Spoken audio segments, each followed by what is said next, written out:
Buenas tardes a todos. En primer lugar, es un placer volver a estar aquí en este foro. Es un honor, no es un placer, es un honor, mi casa, ¿vale?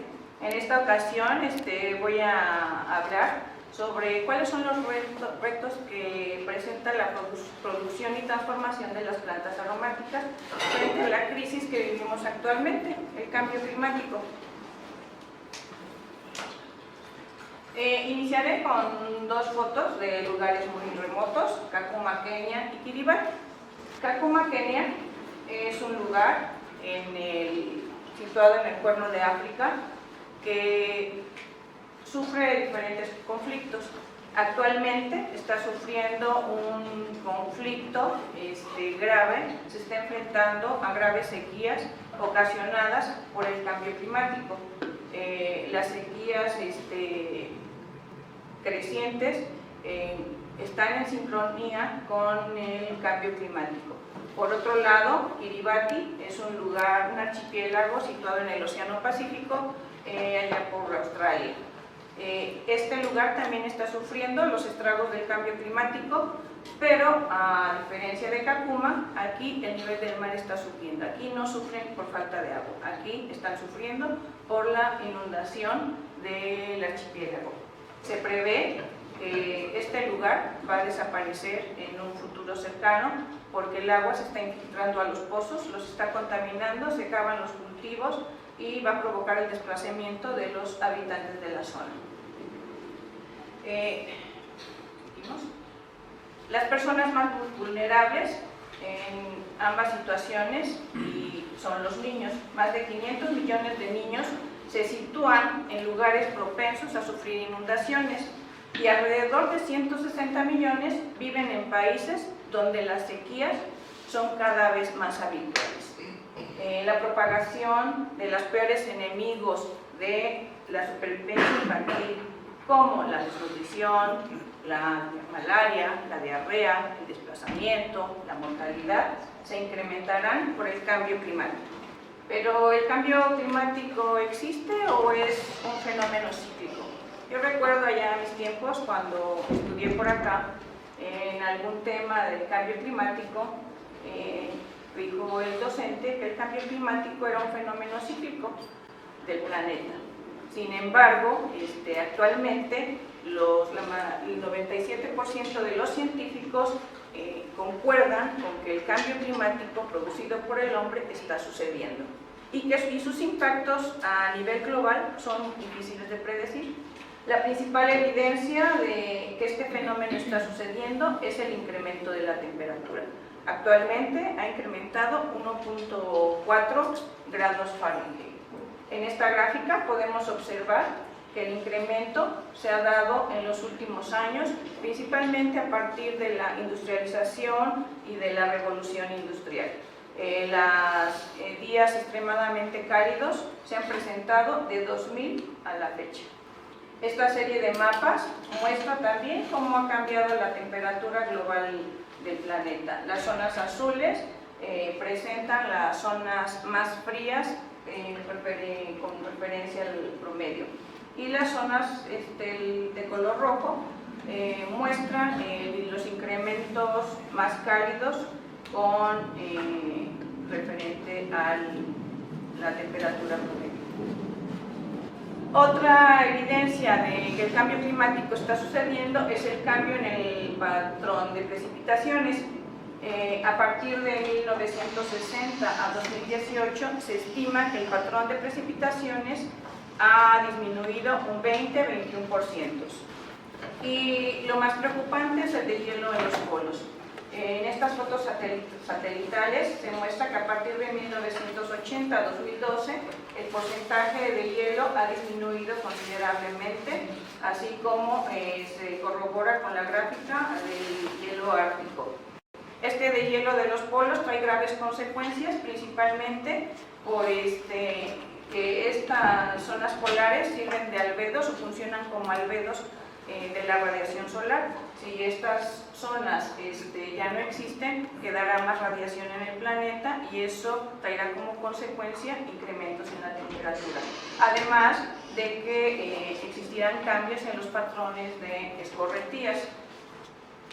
Se hizo un análisis sobre la ocurrencia de los eventos extremos por década.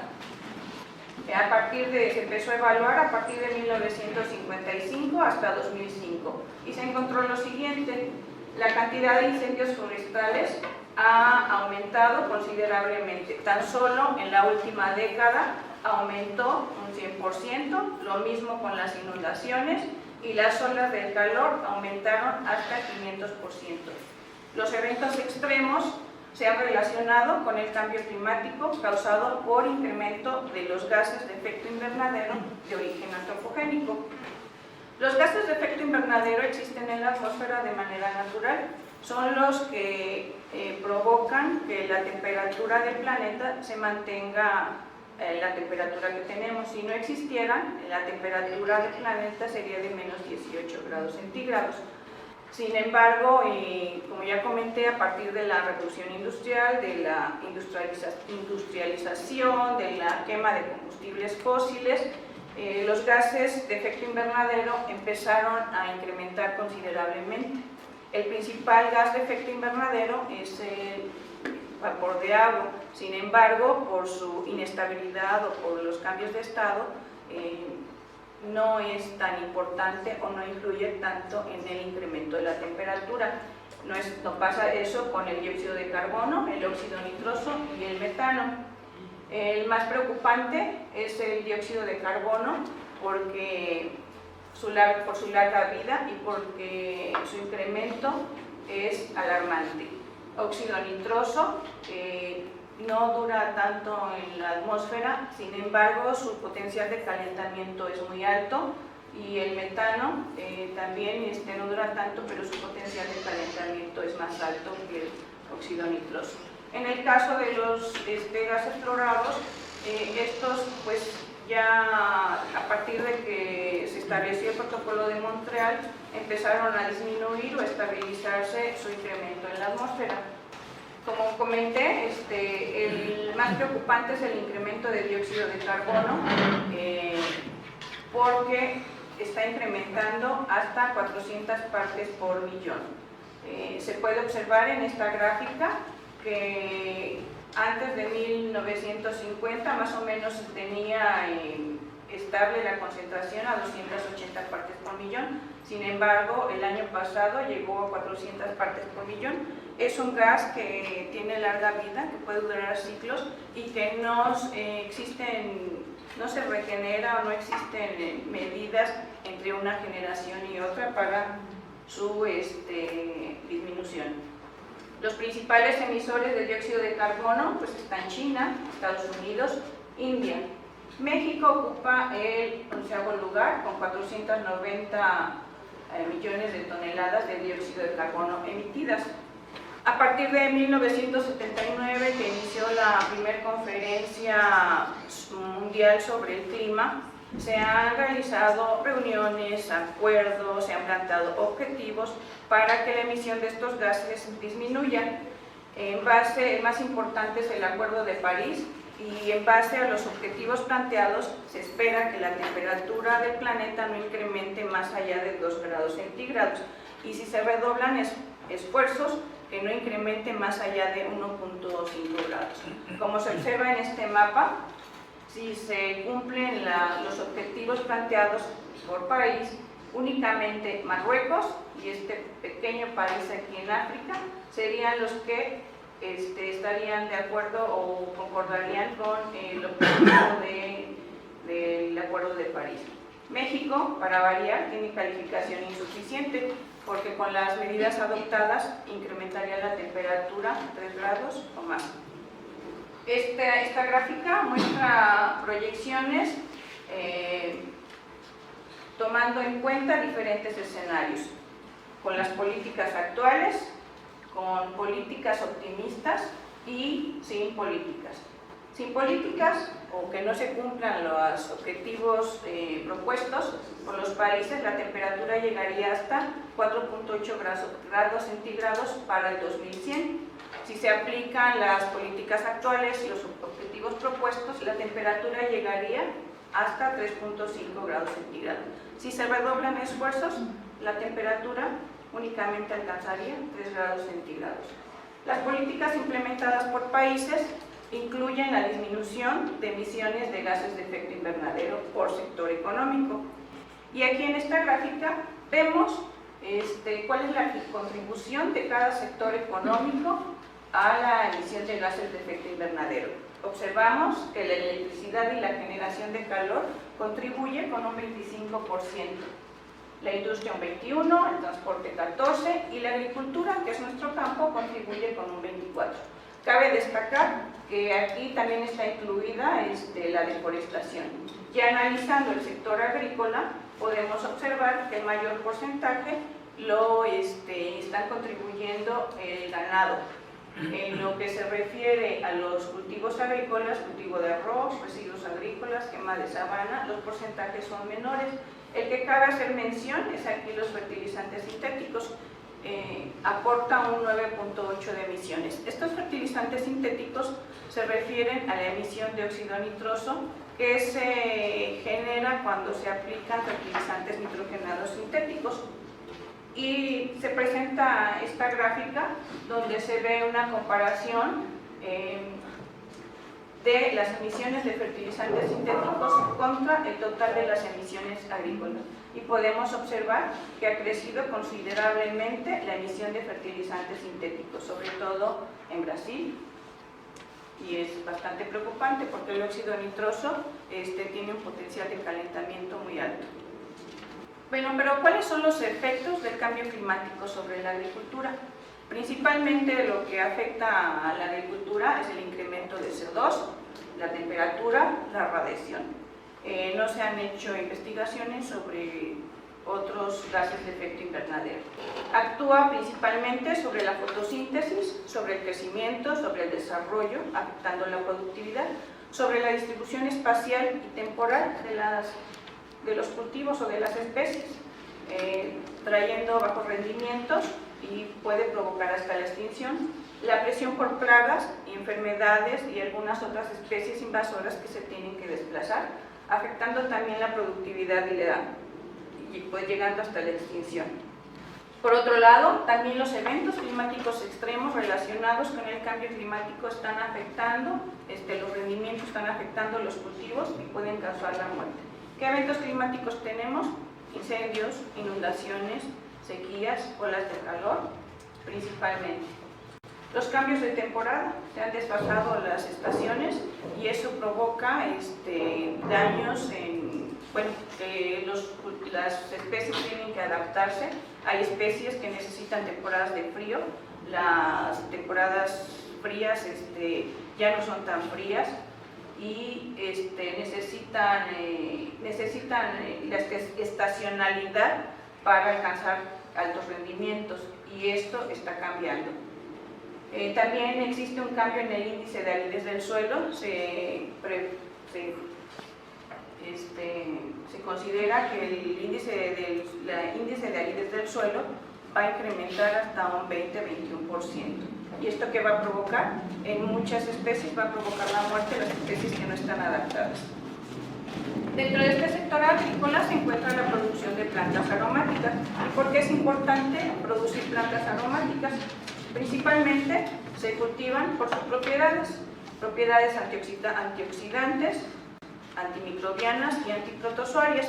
Estas propiedades son utilizadas en la industria cosmética, la farmacéutica, la alimenticia, entre otros.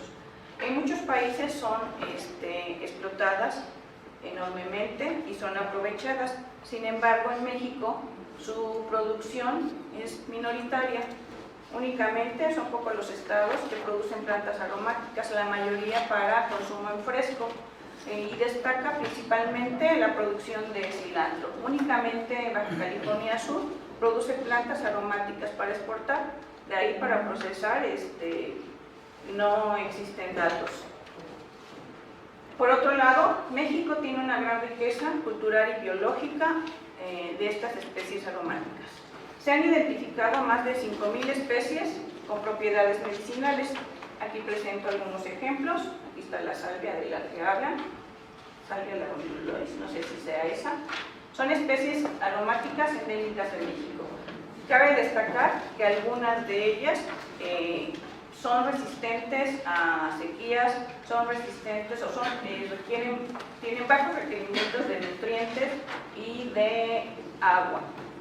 Además, hace falta investigación para conocer la composición química de muchas de ellas. Tenemos una gran riqueza que no se aprovecha.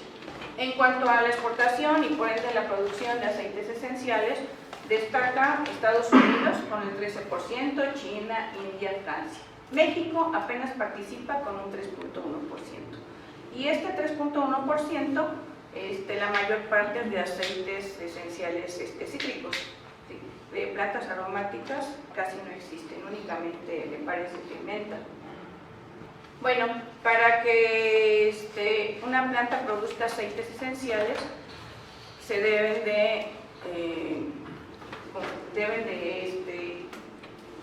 algunos factores deben de influir en la producción de estos aceites esenciales. ¿Cuáles son? Los morfogenéticos, ontogénicos, genéticos, ambientales. Ambientales como bacterias, hongos, virus, parásitos, agregaría herbívoros, abióticos como luz, agua, suelo, nutrientes químicos, variaciones geográficas y el clima. Aquí es donde participamos, nosotros son los que podemos modificar o mejorar. Este cambio climático que está sucediendo y que está incrementándose con el tiempo afecta, como al resto de las plantas, a las plantas aromáticas en la fotosíntesis, en el crecimiento, en el desarrollo, en la relación carbono-nitrógeno, en el estatus hídrico, en la defensa, en la productividad, en la fenología, pero aparte afecta a los herbívoros que se alimentan de estas plantas, aparte afecta a los predadores que afectan a estos herbívoros. Esto trae cambios en trae cambios en el consumo, trae cambios en la resistencia, tolerancia, trae cambios en las cadenas tróficas y además trae cambios en la señalización química, trae cambios en la producción de metabolitos secundarios. Los impactos del cambio climático afectan directamente la productividad y la calidad de las plantas aromáticas, por efecto del incremento del CO2, de la temperatura, de la radiación, del ozono. También trae cambios fenológicos, como ya mencioné, desfases de cambios estacionales e inviernos menos fríos. Provoca que las plantas que requieran dormancia, pues no sé cuál va a ser la respuesta, y plantas que requieran estacionalidad definida también va a provocar cambios o reducción ahí en la productividad. Además, otro efecto es la extinción de especies que no pueden adaptarse a otras latitudes por exposición a eventos extremos. Presión por plagas, enfermedades y especies invasoras que se están desplazando a otras latitudes. Y cambios en la interacción planta-insecto. Esto es muy importante porque los insectos, la interacción entre las plantas son las que detonan la producción de algunos metabolitos secundarios. ¿Cómo afecta? Bueno, pues la atracción de polinizadores, las interacciones por encima y debajo del suelo, la cantidad de fitoquímicos en el polen, la relación indirecta con los herbívoros, y además también los herbívoros influyen en los metabolitos secundarios y la resistencia a daños mayores. Sin embargo, hay otra cara de la moneda, ¿sí? El efecto de la temperatura y el dióxido de carbono en la producción de metabolitos secundarios depende de la especie, depende de la edad, depende del tiempo de exposición, depende del compuesto químico. El dióxido de carbono y la temperatura pueden incrementar la producción de metabolitos secundarios en algunas especies, en otras pueden reducirlos. No existen estudios que analicen las interacciones de estos dos factores, ni tampoco el de la radiación. Además, debemos recordar que los metabolitos secundarios, la producción de estos compuestos, es un mecanismo de adaptación a condiciones de estrés de las plantas. Y finalmente, el incremento del dióxido de carbono, el incremento en la temperatura, son factores de estrés que afectan a todos los organismos. Bueno, ante este panorama tan incierto para el planeta, tan incierto para la producción de plantas aromáticas, tan incierto para el suministro... Es que vi que hizo así. Tan incierto para el suministro de los compuestos químicos que utilizamos en nuestro día a día, y con el objetivo de empezar a actuar contra la emisión de gases invernaderos que generamos diariamente a partir de mi campo de conocimiento, se me ocurrió hacer una revisión de estrategias que se pueden utilizar para disminuir la emisión de gases de efecto invernadero. Hice una revisión amplia en todos los organismos especialistas, los que van adelante estableciendo acuerdos y proyectos, y llegué a las estrategias sostenibles adaptadas al clima. La estoy adaptando para la producción de plantas aromáticas. Estas estrategias sostenibles adaptadas al clima se basan en 3 objetivos: incrementar la productividad, establecer medidas de adaptación y establecer medidas de mitigación. Si bien este enfoque es para mantener la seguridad alimentaria, debemos recordar que nuestra población aumenta día a día y que los suministros químicos que necesitamos, como medicinas o como compuestos benéficos para nuestro organismo, también son necesarios. Entonces, iniciamos. Necesitamos saber cuántas emisiones se están generando. Para hacer un diagnóstico, requerimos hacer un diagnóstico de las emisiones totales en la cadena productiva. Desde la cadena productiva de plantas aromáticas inicia con la siembra, la producción, transportes, proceso en los destiladores, extractos y un producto final. Desde la siembra se están utilizando en algunos cultivos fertilizantes nitrogenados.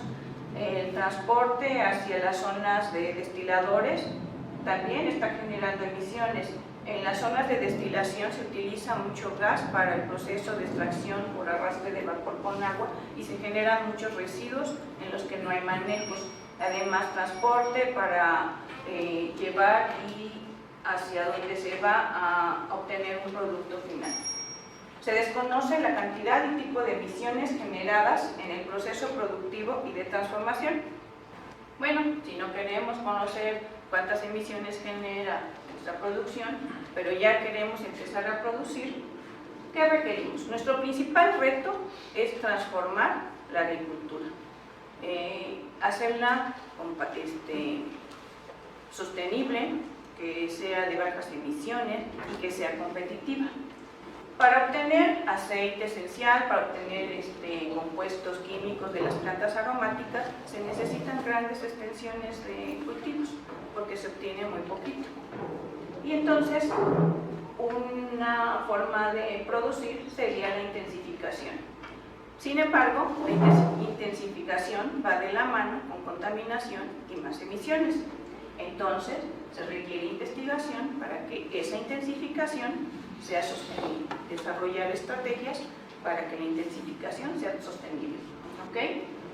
Para esta producción necesitamos atender los 3 pilares de la sostenibilidad: el pilar económico, que haga frente a las demandas; el pilar social, que vaya cerrando las brechas o las desigualdades sociales; y el pilar ambiental, que haga un uso eficiente de los recursos naturales. Otra medida, otra estrategia sostenible adaptada al clima es establecer medidas de adaptación. ¿Cómo vamos a establecer medidas de adaptación? Primero, conociendo la flora que tenemos, la flora endémica. Establecer programas de conservación de la flora aromática endémica y de las que están en peligro de extinción. Ver hacia las que podemos aprovechar y no esperar a que se las lleven a otro lado y ya después ya nos traigan los compuestos y ya nos digan cómo se va a hacer. Aprovechar el conocimiento tradicional indígena, que puede evitar los impactos del cambio climático. Además, debemos voltear a ver la ventana de oportunidad que tenemos, utilizando variedades resistentes, modificar las fechas de siembra y de inicio y de cosecha, utilizar técnicas de producción sostenible. Las áreas de oportunidad debemos de aprovecharlas. Tenemos especies de arbustos y de árboles aromáticos que pueden ser utilizados. Debemos de aprovechar las especies que incrementan la producción de metabolitos secundarios ante los cambios del clima. Especies con bajos requerimientos de agua y nutrientes y que soportan altas temperaturas. Especies que tienen la capacidad de disminuir la emisión de metano entérico de rumiantes. Así como utilizar especies que tienen actividad plaguicida como opción sostenible ante el uso de plaguicidas sintéticos. Entre las medidas de mitigación propuestas está aprovechar los arbustos y árboles aromáticos como para establecer sumideros de carbono. Y si aprovechamos los resistentes a los efectos del clima, sería otra medida de mitigación. Obviamente, establecer prácticas de agricultura sostenible, como ya mencioné, conocer la huella de carbono, pero aparte de conocerla, ver dónde vamos a eficientar los procesos, dónde vamos a disminuir la cantidad de emisiones. Cambiar a energías de bajas emisiones en los procesos de producción y transformación. Hay que voltear a ver a la energía solar, voltear a ver los biocombustibles, usar biodigestores. Y además implementar estrategias para el manejo de residuos. En cada destilación se generan un montón de residuos, tan solo en un destilador de 10 litros son bastantes residuos y normalmente se van a la basura. Deberían de establecerse estrategias para su manejo. En cuanto a investigación y educación, creo que es necesario fortalecer capacidades, establecer alianzas, investigar hacia las especies endémicas, el desarrollo de estrategias agrobiotecnológicas sostenibles adaptadas al clima para la producción y transformación de especies aromáticas, así como evaluar el potencial de especies endémicas, enriquecer las investigaciones que hacemos actualmente, ampliando la perspectiva para actuar contra el cambio climático. No necesitamos cambiar nuestras investigaciones, sino darle un enfoque más, agregarlo. Además, es importante generar y transferir el conocimiento a los agricultores sobre las causas, efectos y mecanismos de adaptación y mitigación al cambio climático. Contribuir a mejorar las habilidades de las poblaciones rurales y en todos los niveles educativos y sobre todo en casa. Gran parte de la violencia que se vive actualmente se genera en casa, así como gran parte de la forma irresponsable que consumimos se genera en casa, y así como el desinterés por el entorno y los recursos naturales se genera en casa, pero también reforzar en todos los niveles educativos. Y debemos compartir el conocimiento, porque el conocimiento en un papel no va a servir de mucho. Si lo compartimos con los más necesitados o los que pueden actuar directamente, podemos ir avanzando. Finalmente me quedo con estas conclusiones que son más bien reflexiones personales. Si esperamos, en vez de optar, los riesgos aumentarán, los costos aumentarán y llegará un momento en que ya no habrá forma de abordar los riesgos. Hace falta una mayor ambición personal, ambición tecnológica, ambición de innovación y ambición de actuación para combatir el cambio climático, para empezar la lucha contra el cambio climático desde nuestros campos de conocimiento. Si logramos situarnos allá con los niños de la Coma Ingenia, o logramos situarnos en Kiribati y podemos sentir el dolor, el hambre, la desesperanza por la sequía, por las pérdidas de sus hogares, por las muertes, por la pérdida de familia, seguramente empezaremos a actuar. Por mi parte es todo. Es algo que llevo iniciando, una revisión que llevo iniciando hace algunos meses y seguramente habrá propuestas que enriquezcan y todas son bienvenidas. Muchas gracias.